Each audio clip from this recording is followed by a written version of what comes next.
Whose idea was this? Seriously, who in the Disney board of directors and creatives thought, you know, ladies and gentlemen, everyone's been going crazy about our sequels because of brand recognition and trends, since they're the only ones that are ever profitable, while our original animated films, as well as our latest Marvel projects, haven't been doing so well. In fact, they kind of bombed egregiously. We got Zootopia 2 coming out in Thanksgiving weekend, we got Avatar coming Christmas time, we got Frozen 3 and Toy Story 5 waiting in the wings. What other franchises should we needlessly revive just to make a sequel off of, just so we can boost our profit margins? I know! Tron! And then the guy who pitched the idea got fired out of the building, and the Disney execs were like, you know, he actually made a really good idea.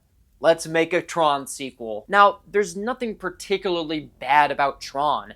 The original in 1982 was ahead of its time in terms of visual flair, with set and costume design and arcade-like effects that sold the idea that you are inside a video game grid. They're still impressive even by today's standards. Unfortunately, it was disqualified by the Oscars for the Best Visual Effects category, because the Academy thought that the filmmakers cheated using computers. As for the movie itself, the characters were pretty shallow, even though the actors sold whatever the script had provided for them, and the story itself, while flawed, was incredibly straightforward. A software engineer named Kevin Flynn is sucked into a gaming grid while attempting to get evidence from his former company, Incom, who stole his security program and claimed it as their own. With the help of a program named Tron, they both have to work together to not only stop the executive VP of Incom, Ed Dillinger, but to defeat the Master Control's evil schemes. I'm not huge in the first movie, but I respect the impact it had on popular culture,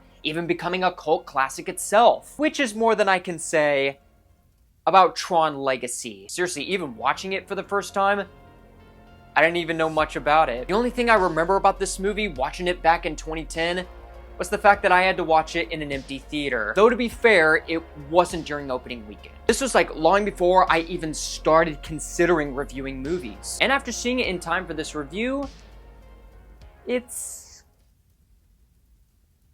how should I say it?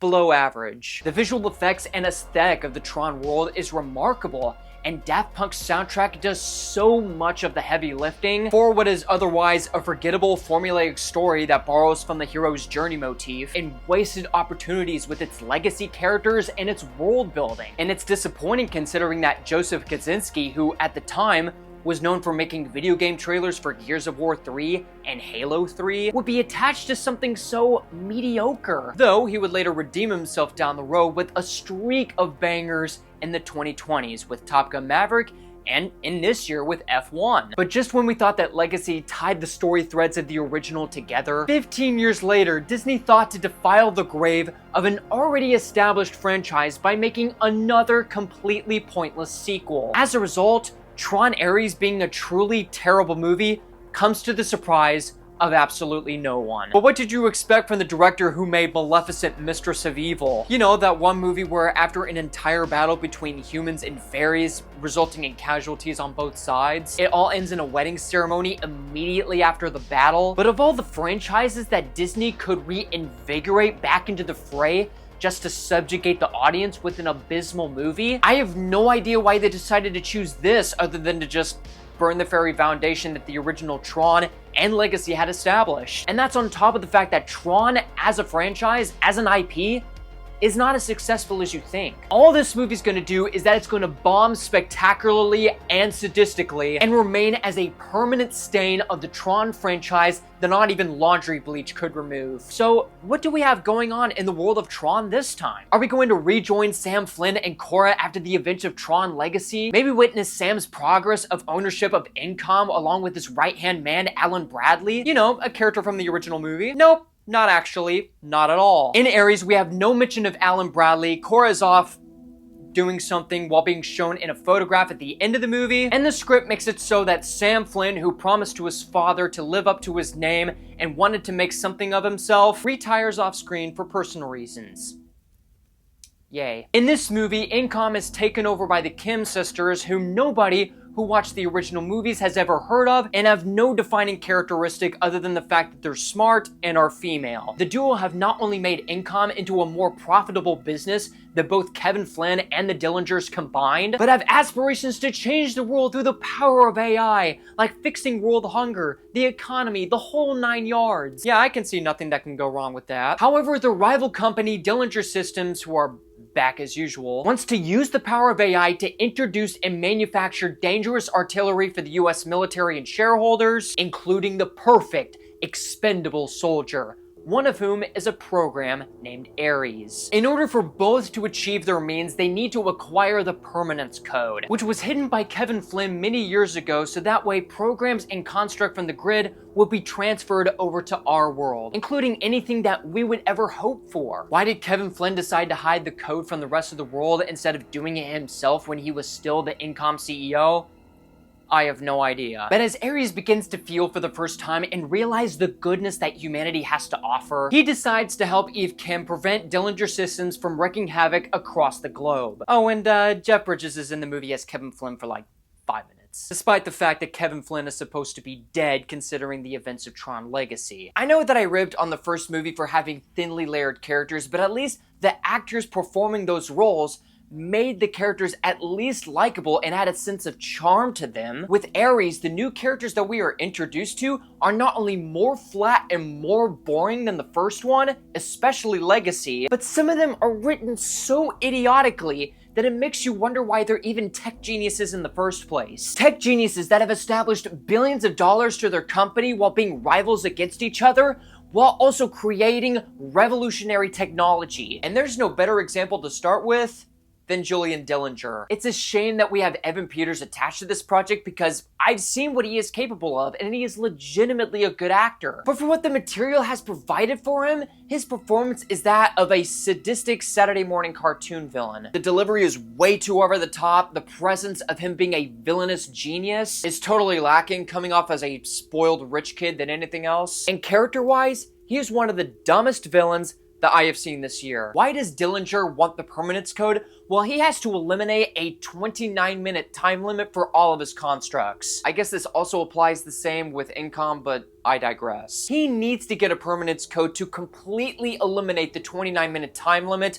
Otherwise, all of his constructs that he will create in the real world will dissolve within that stretch of time. If this tech genius, the grandson of Ed Dillinger from the first movie, can figure out how to make the perfect super soldier while creating an entire grid similar to that of what Kevin Flynn did in Tron Legacy, why in the hell would he not just create a permanence code himself? He's capable of such outlandish and creative feats, so why doesn't he do anything about this one glaring flaw? Not to mention, he doesn't delete or reboot ARES the minute he starts going rogue or questioning his own existence. Apparently, he never connected the dots once he realized that his master control program was operating differently. Oh yeah, that's the position that ARES is given in this movie, master control, even though master control was never a position to be given in the first place. But awesome reference, Disney. Also, he privately showcased his newly invented artillery and super soldiers to generals and shareholders. They know what they look like, and they know the color of the vehicles and their outfits. At one point, in order to capture Eve Kim because she has information on the permanence code, Dillinger sends his soldiers within a 29-minute time limit to find her and capture her. The very first thing they do is that they operate the trails from their light cycles, splitting a police car in half and causing several car wrecks. The same trail lights that ARES continues to turn on in order to capture Eve Kim for absolutely no reason whatsoever. What makes him think that nothing that just transpired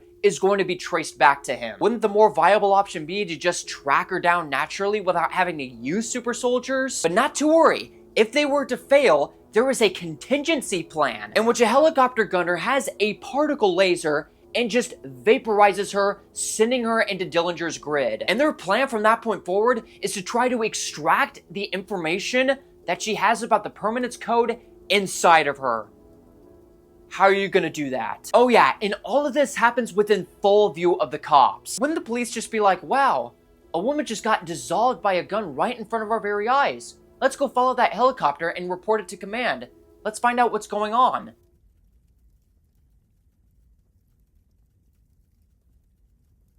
This is so stupid! Even the concept of using expendable super soldiers from the grid just shows you how preposterous the premise is. It doesn't make sense that they would be considered chosen to reinforce the US military because the weaponry that the soldiers from the grid have are identity discs, laser staffs, and batons that turn into vehicles. When it comes to close quarters combat, what are they gonna do up against a sniper? Or an M4? Or an AK-47? Or a Claymore? Or a grenade? What is a gigantic, slow-moving recognizer going to do up against a tank? Or a javelin missile? What is a flying light jet gonna do up against an anti-air rocket or a turret? If these guys were to fight up against an army from a foreign country, or even just a terrorist group, these things wouldn't stand a freaking chance. And speaking of something I've mentioned before, let's talk about the 29-minute time limit, shall we? Why is it that every single program or construct that is developed into the real world going to dissolve within 29 minutes? I get that it's supposed to represent the ticking clock motif to up the stakes. However, it is only used and brought up whenever the plot needs it to be relevant. Our main character takes note of the fact that ARES is going to dissolve within 29 minutes. However, at certain points of the movie, they are just taking their sweet time and have no sense of urgency. And in the third act of the movie, Athena, who is a villainous character that you don't care about, is riding a plodding and slow-moving recognizer, and we're expected to believe that she arrived at the city with that much time left to spare. With that speed, she should have de-resoluted before she even made it to a city block. The film just cheats with this mechanic and only makes it convenient for our heroes and villains to work with, nor is it taken as seriously as the film wants you to take it. I wish I can say more about Greta Lee's character Eve Kim, but honestly, she doesn't really have much of a character. Her performance is very stilted and plain, and whatever elements or characterizations that the audience was hoping to explore from her is boiled down to some of the most trite and baffling cargo ship loads of exposition. Oh yeah, sidebar, the dialogue is super freaking bad in this. There are several scenes in which characters have to explain their motivations and backstory to each other through some of the most unsubtle, on-the-nose, over-explanatory exposition that it's baffling how this kind of dialogue even made it to a single page. It's as if the writers of this movie forgot any semblance of the writing advice that they would be given when they're writing a story, which is show, don't tell. I know it's kind of the thing to rip Jared Leto apart for his acting capabilities, but after watching this movie, he's not too bad, but he doesn't blow your socks off either. For what he has to offer, he does adequate as a stoic, one-dimensional super soldier from another world. But there is a point where the filmmakers decide, halfway through the movie, to give him a personality. And it comes out of nowhere. And you're probably thinking, well, maybe he got that personality just by gazing at pop culture and Eve Kim's life. But the thing is that that's not how that works. Take, for example, the T-800 from Terminator 2 Judgment Day. He may be taught catchphrases, learn how to smile, give up the thumbs up, or being given moments of morality and excuses not to terminate anybody. Mainly people who are in fact innocent and haven't done anything wrong to the Terminator. Those kind of experiences in his life doesn't make him develop a human conscience that they kind of ruined in Terminator Dark Fate. And even while he sees human emotions such as crying, he understands the human emotion, he is just incapable of expressing it because he's a robot. It's all within his programming, and it should have been the case for ARES instead of him just going on about how much he loves Depeche Mode. Even his transformation of observing and feeling stuff that he has never felt before in the real world is no different than the payoff Cora had in Legacy. They both ask the same existential questions, and they both wonder what it will be like to be a part of the outside world.